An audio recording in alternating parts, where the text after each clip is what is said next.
রাজারামের phone track করে গুঞ্জার নাম জেনে গেল এসিপি স্যার। হ্যাঁ বন্ধুরা, এমনটাই দেখা যাবে। তাই সম্পূর্ণ জানতে ভিডিওটিতে লাইক দিয়ে চ্যানেলটি সাবস্ক্রাইব করে দেখতে থাকুন।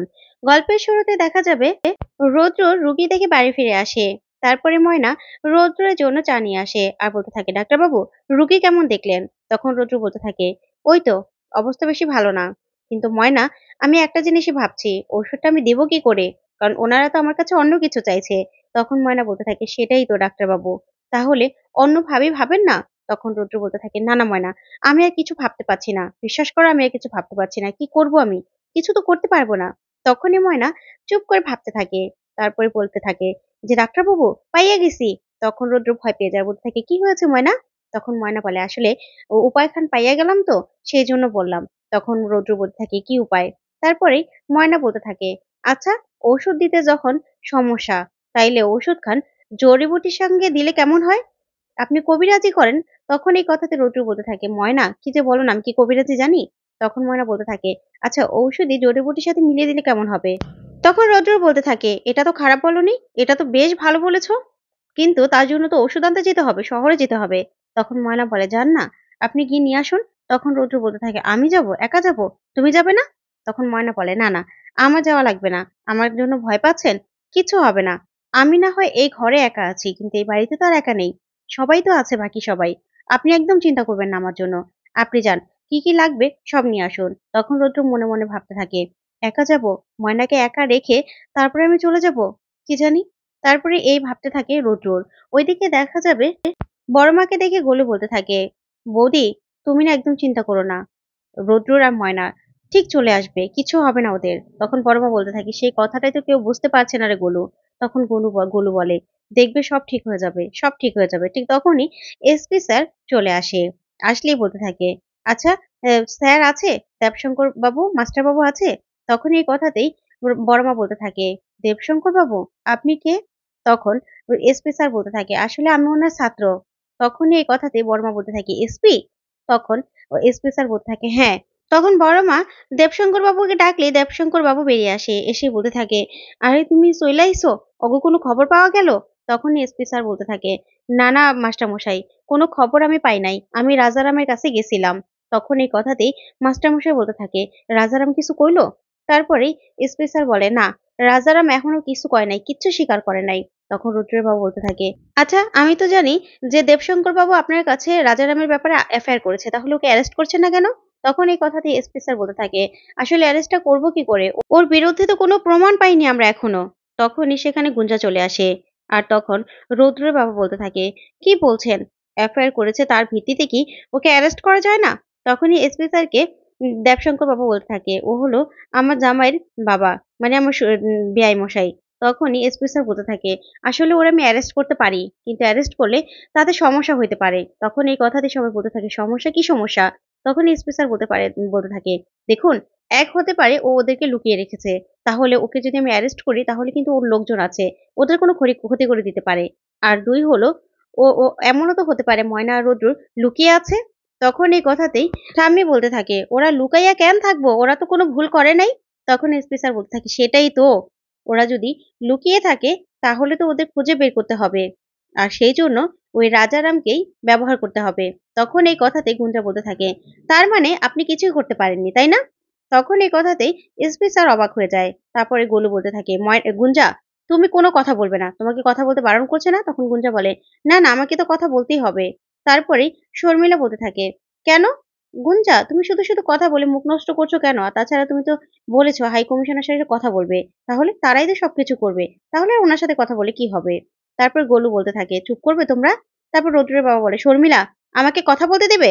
তখনই মেজদি চুপ করে থাকে। তারপর রৌদ্রের বাবা বলতে থাকে, কিন্তু এভাবেও তো হচ্ছে না।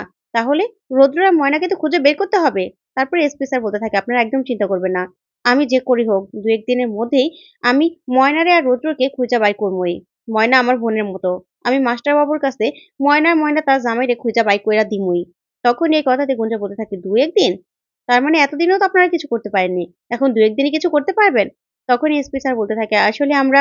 তখন দেবশঙ্কর বাবু বলতে থাকে, আপনি বলুন, এখানে কোনো সমস্যা নেই। তারপর এসপি স্যার বলতে থাকে, আমরা রাজারমার ফোনটা ট্র্যাক করেছি। ও যদি কারোর সাথে যোগাযোগ করে, আশা করছি ওর ফোন থেকেই কোনো না কোনো ক্লু আমরা একদিনের মধ্যে ঠিক পেয়ে যাব। আর পেলেই তখনই ওকে আমরা ধরবো। আর ময়না রুদ্রকে খুঁজে বাই করবোই। আপনারা একদম চিন্তা করবেন না। এই বলে সেখান থেকে চলে গেলে তখন গুঞ্জা বলতে থাকে, এই ফোন-টোন ট্র্যাক করে না কিচ্ছু হবে না। ঠিক তখনই গুঞ্জাকে রাজারাম ফোন করে। আর যা দেখে গুঞ্জা পুরো ভয় পেয়ে যায়। তারপরে ফোনটা নিয়ে ভিতরে চলে যায়। আর মনে, মনে বলতে থাকে, না, না, রাজারামের ফোন ট্র্যাক করে যদি আমাকে ধরে ফেলে তাহলে কেমন হবে? ওইদিকে দেখা যাবে রোদ্রুর শহর থেকে সব ওষুধপত্র নিয়ে চলে আসে। তখন ময়না বলতে থাকে, ডাক্তারবাবু, এখানে সব ওষুধ আছে? তখন রোদ্রু বলতে থাকে, হ্যাঁ ময়না, এখানে যা যা ওষুধপত্র স্বাভাবিক লাগে সবকিছু আমি নিয়ে এসেছি। আর তুমি ডাক্তারি না জানলে কি হবে? তোমার কিন্তু ভালো বিদ্যা আছে, তুমি কিন্তু ওষুধটা বিক্রি করতে পারো। তখন এই কথা দিয়ে ময়না বলতে থাকে, না, না, না, না ডাক্তারবাবু, আমারে তো নিজের পায়ে দাঁড়াইতেই হইব, না হলে আপনারা কেমনে ছাড়মু আমি? তখন এই কথাতে রোদ্রুর অবাক হয়ে যায় আর চুপ করে দাঁড়িয়ে থাকে। তখন ময়না বলে, কি ডাক্তারবাবু, কি হয়েছে আপনার? আপনি জল খাইতেছেন, তারপর গলা শুকিয়ে যাইতেছে মনে হইতেছে। তখন রৌদ্র বলে, না, না, তেমন কিছুই না। আচ্ছা। তারপরে রৌদ্রর নিজের ঝুলি থেকে একটা প্যাকেট বের করে। প্যাকেট বের করে ময়নাকে দেয়। তখন ময়না বলে, এটা কি? তখন রৌদ্র বলে, তোমার দরকারি জিনিস, দেখো খুলে। তারপরে ময়না প্যাকেটটা খুলে দেখে ২ টা বই। তারপর রৌদ্র বলতে থাকে, তুমি তো ডাক্তারই হতে চাও। তাহলে পরীক্ষাটা তো দিতে হবে। সেজন্য তোমার জন্য বই এনেছি। আর নিজের পায়ে না দাঁড়ালে তুমি আমার শর্তটা রাখবে কি করে? তখন ময়না অবাক হয়ে যায় আর বলতে থাকে, শর্ত? তার মানে আপনি এখনো সেই শর্তখান মাইনা বইসা আছেন? তখন রৌদ্র বলে, এই তো একটু আগে তুমি বললে যে তুমি নিজের পায়ে দাঁড়াতে না পারলে আমাকে ছেড়ে কিভাবে যাবে? তখন ময়না বলে, সেটা তো অনেক আগের কথা ডাক্তারবাবু। কিন্তু এখন আপনি কি চান? তখনই রৌদ্র বলতে থাকে, বলবো কি চাই? তখন ময়না বলে, বলেন কি চান? তখনই রৌদ্র বলতে থাকে, আমি তোমার পাশে দাঁড়াতে চাই ময়না। আমি তোমার পাশে দাঁড়াতে চাই, তোমাকে ডাক্তার বানাতে চাই। যা শুনে ময়না খুশি হয়ে যায় আর বলতে থাকে, ডাক্তারবাবু? তখনই রৌদ্র বলে, হ্যাঁ, আমি তোমাকে পড়াতে চাই। তখন এই কথা শুনে ময়না খুব খুশি হয়ে যায়। ওইদিকে দেখা যাবে গুঞ্জাকে বারবার করে রাজারাম ফোন করতে থাকে।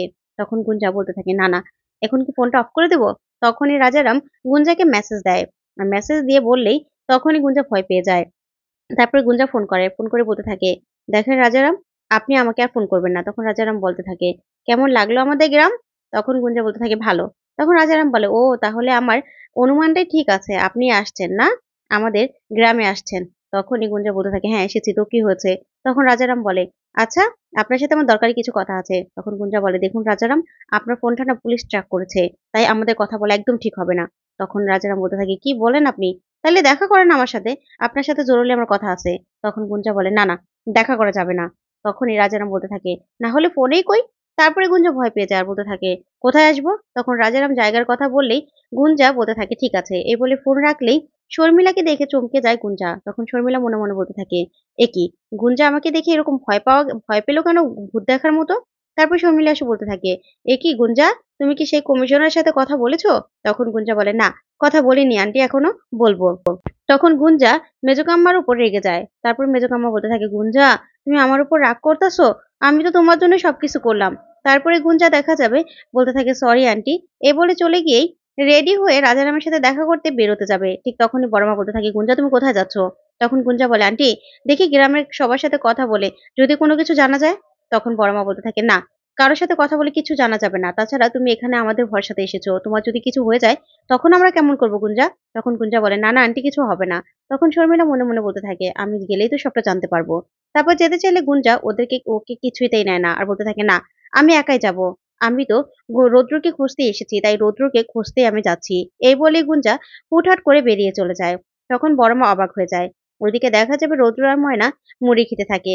তখন ময়না মরিচ খেতে থাকলে রৌদ্র মরিচ খেতে থাকে।